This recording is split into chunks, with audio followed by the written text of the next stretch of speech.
सर्द रात का रहस्य। ठंडी सर्दी की रात थी। बाहर बर्फ गिर रही थी और हवाओं की साएं साएं घर के अंदर तक सुनाई दे रही थीं। विशाल ने लकड़ी के अलाव के पास बैठकर अपने हाथ सेंके, लेकिन ठंड फिर भी हड्डियों तक घुस रही थी। घर में बस दो ही लोग थे, वह और उसकी भाभी आरती। भाई एक जरूरी काम से शहर से बाहर गए थे और माँ पिता गांव में। इस बड़े घर में सिर्फ वे दोनों ही रह गए थे। विशाल और आरती के बीच हमेशा आदर और सम्मान का रिश्ता रहा था, लेकिन आज की रात कुछ अलग थी। न जाने क्यों माहौल में एक अनजाना रहस्य तैर रहा था। अजनबी एहसास। भैया को आना तो कल शाम तक है, लेकिन इतनी सर्दी में यह घर कितना डरावना लग रहा है ना, आरती ने कहा, अपनी शॉल को और कसते हुए। विशाल ने सहमति में सिर हिलाया, लेकिन उसका ध्यान आरती की बातों से ज्यादा खिड़की के बाहर था।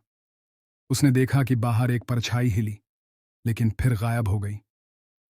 आपने कुछ सुना? उसने अचानक पूछा। आरती ने चौंक कर उसकी तरफ देखा। क्या हुआ? खिड़की के बाहर कोई था। आरती के चेहरे पर हल्की चिंता उभर आई।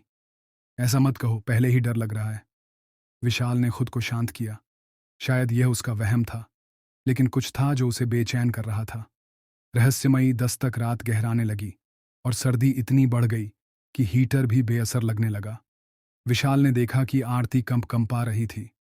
भाभी, अगर आप चाहें तो मेरे कमरे में आ सकती हैं, वहां हीटर थोड़ा ठीक से चल रहा है, उसने संकोच से कहा।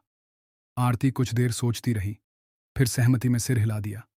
ठीक है, यहां वाकई बहुत ठंड है। दोनों ऊपर विशाल के कमरे में आ गए। जैसे ही वे अंदर पहुंचे, दरवाजे पर एक धीमी सी दस्तक हुई।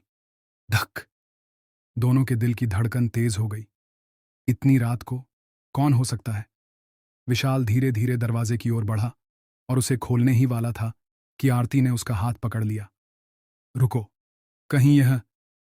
विशाल ने उसकी आंखों में झलकते डर को देखा, लेकिन उसके अंदर की बेचैनी उसे रोक नहीं पाई।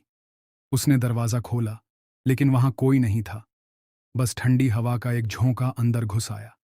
अजनबी खतरा। विशाल ने इधर उधर देखा, लेकिन कुछ नहीं दिखा।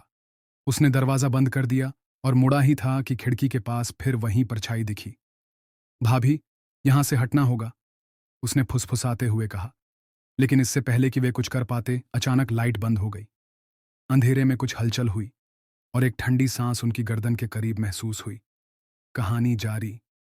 अगर आपको यह कहानी पसंद आई हो तो बताइए, मैं इसे और आगे बढ़ा सकता हूं।